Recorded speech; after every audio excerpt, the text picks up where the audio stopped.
ছুটি আমার সামনে বসেছিল। বিকেলেও চান করেছিল, বোধহয় চুলে শ্যাম্পু করেছিল, বড়ও করে টিপ পড়েছিল। ও জানে বড় করে টিপ পরলে আমি ওকে ভালো দেখি।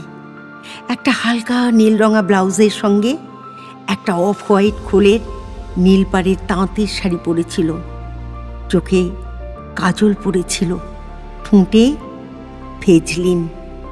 খাওয়া বন্ধ করে আমি ছুটির দিকে তাকিয়েছিলাম। ছুটি বলল, কি দেখছেন? আমি বললাম, তোমাকে। তোমাকে দেখে আমার আশ মেটে না কেন বলো তো? ও হাসলো, বলল, ভাগ্যিস মেটে না। আমাকে দিয়ে যেদিন আপনার আশ মিটবে সেদিন আমার বড়ই তুরতেন। আপনি দেখবেন চিরদিন আপনার কাছে আমি নতুনই থাকব। ঠিক আপনি যখন যেমন চান আমি জানি কি করে নিজেকে নতুন রাখতে হয়। খাওয়া দাওয়ার পর ছুটি বলল, কত স্বাদ করে আপনার কাছে এসেছিলাম, কত গল্প করব ভাবলাম, তা না এমন দৃশ্য দেখালেন যে আমার রাতে ঘুম হবে না। আমি বললাম, শুয়ে পড়লেই ঘুম আসবে, তোমার ভোরে উঠে বাস ধরতে হবে, তাড়াতাড়ি শুয়ে পড়ো। ও বলল, ছুটি আমার পাশের ঘরেই শুলো, দরজা খোলা রেখে। কঙ্কা বস্তিতে ওরা মাদল বাজিয়ে দোলানি সুরের গান গাইছিল, ঝিঁঝি ডাকছিল একটানা বাইরে। পেয়ারা গাছের পাতা থেকে ফিস ফিস করে শিশির পড়ার শব্দ হচ্ছিল। বাথরুমের আলো জ্বালিয়ে রাখার কথা বলেছিলাম আমি, বোধহয় শোবার সময়ে ও জ্বালাতে ভুলে গেছে। অন্ধকার ঘরে একটা জোনাকি আলো জেলে জেলে কি জানি খুঁজে বেড়াচ্ছিল, বোধহয় ও নিজেকেই খুঁজে বেড়াচ্ছিল। আজ সারাদিনে আমার অনেক হাঁটা হয়েছে, মনটাও বড় অবসন্ন ছিল। কখন ঘুম এসেছিল মনে নেই।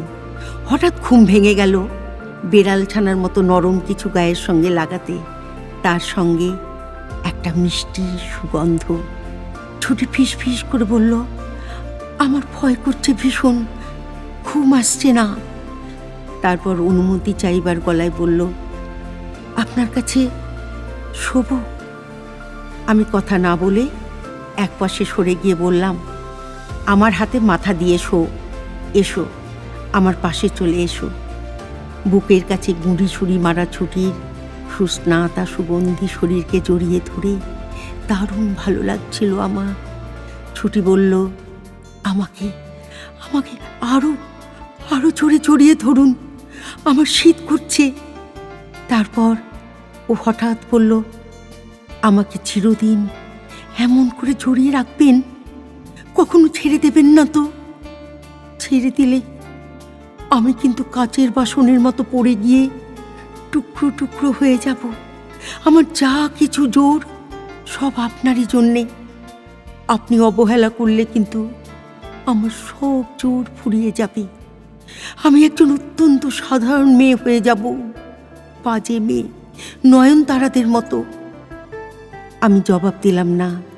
ছুটিকে বুকের মধ্যে নিয়ে ওর গালে গাল ছুঁয়ে শুয়ে থাকলাম। ছুটি বলল, ভগবানের বোধহয় ইচ্ছা নয় যে আপনাকে আমি পুরোপুরি করে পাই। বিশ্বাস করুন, আজ আমি আপনাকে আমার যা কিছু আছে সব দেব বলে এসেছিলাম। আমার যা কিছু গোপন এবং দামি, যা কিছু এত বছর এত সযত্নেই আমি আমার নিজের বলে লালন করেছি, আপনাকে দিয়ে যে ভারমুক্ত হব এ বোধহয় কারোই ইচ্ছে নয়। আমি চুপ করে রইলাম।